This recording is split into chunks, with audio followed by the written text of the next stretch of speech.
ఎన్నికల్లో ఇచ్చిన ఉచిత ఇసుక హామీలను నెల రోజులలోనే నెరవేరుస్తున్న ఘనత నారా చంద్రబాబు నాయుడు, పవన్ కళ్యాణ్దే అని మాజీ శాసనసభ్యులు నియోజకవర్గ టీడీపీ ఇన్ఛార్జ్ పీల గోవింద సత్యనారాయణ అన్నారు. అనకాపల్లి పట్టణం స్థానిక పార్టీ కార్యాలయంలో విలేకరుల సమావేశంలో ఆయన మాట్లాడుతూ, వైకాపా పాలనలో జగన్ రెడ్డి అండ్ కో 50,000 కోట్ల రూపాయల ఇసుకను దోచుకున్నారు అని ఆరోపించారు. పారదర్శకత ముందు చూపుతోనే తమ ప్రభుత్వం శాండ్ పాలసీని రూపొందించిందని అన్నారు. వైకాపా నాయకులు దోచేసిన ఇసుక డబ్బుతో 10 లక్షల మంది పేదలకు గృహాలు కట్టొచ్చని అన్నారు. గత వైకాపా ప్రభుత్వం లాగా కాకుండా సుప్రీంకోర్టు ఎన్జీటీ నిబంధనలకు అనుగుణంగా పర్యావరణ పరిరక్షణ దెబ్బతినకుండా ఉచిత ఇసుక అందిస్తామని అన్నారు. ఈ కార్యక్రమంలో పార్టీ నాయకులు తదితరులు పాల్గొన్నారు. తెలుగుదేశం పార్టీ యువ నాయకులు నారా లోకేష్ గారికి, పవన్ కళ్యాణ్ గారికి, యావత్ తెలుగు వారందరూ కూడా కృతజ్ఞతలు తెలుపుతూ రేపు రాబోయే రోజులు ఇంకా బడుగు బలహీన వర్గాలకి మంచి పాలసీస్ రాబోతున్నాయి.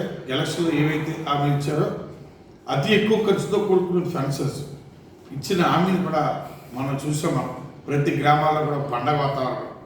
అలాగే ఈ రోజు నుంచి ఇసుక పాలసీ లేబర్ అందరూ కూడా వాళ్ళ ఒక ఆనందంతో ఈ రోజు చాలా ఆనందంతో ప్రతి లేబర్ కూడా హ్యాపీగా ఉన్నారు. రేపు రాబోయే రోజుల్లో పేదవాడు ఇల్లు కట్టుకోవడానికి ఏ విధంగా ఆటంకం లేకుండా ఈ సిమెంట్పై కూడా ప్రక్షాళన జరుగుతుంది. సిమెంట్ రేటు కూడా మళ్ళీ తగ్గించే పరిస్థితి కూడా ప్రక్షాళన చేస్తారు.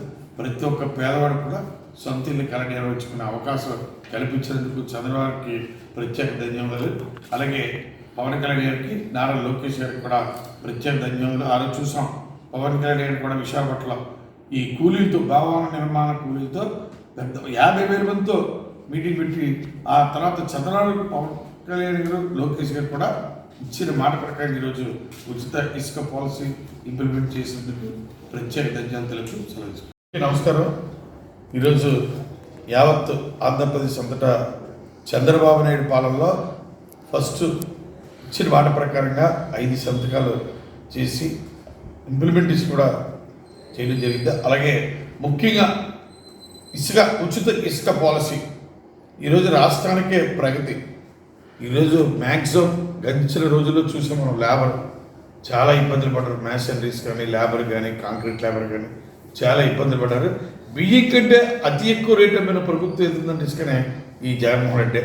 అది చంద్రబాబు నాయుడు ఎలక్షన్లు ఇచ్చిన మాట ప్రకారంగా జీవో నెంబర్ 43 ఉచిత ఇసుక బడుగు బలహీన వర్గాలకు ఇల్లు కట్టుకోవాలంటే గతంలో చాలా ఇబ్బందులు పడేవారు. ఇసుక రేటుని చూసి భయభ్రాంతులు అయిపోయారు. ఒక లారీ ఇసుక 40,000, 50,000 అమ్మే పరిస్థితి గత ప్రభుత్వంలో మనం చూసాం. దాని దృష్ట్యా చంద్రబాబు నాయుడు గారు కంపల్సరీ ప్రతి ఒక్కరు కూడా ఫ్రీ ఇసుక, ఓన్లీ లోడింగ్ ఛార్జెస్ అక్కడ మిశ్రం తప్ప ఏ విధమైన ట్యాక్సెస్ లేవు, ఏ విధంగా ట్యాక్సెస్ కలెక్ట్ చేయకూడదు, ఏ గ్రామాల్లో కూడా దాదాగిరి చేయకూడదు. వైసీపీ ప్రభుత్వంలోగా ఆ లీడర్లు దాదాగిరి చేశారు. అలాంటి దాదాగిరి కూడా చెక్ పెట్టి ఈరోజు ఉచిత పాలసీ తీసుకున్నందుకు యావత్ ఆంధ్రప్రదేశ్ అంతటా హర్షధ్వానంతో ప్రతి ఒక్క లేబర్ కూడా మోర్ హ్యాపీగా ఉన్నారు. మన ఫ్రెండ్స్ ఎలాగైతే ఉన్నారో నిన్న తీసుకున్న ఇసుక పాలసీ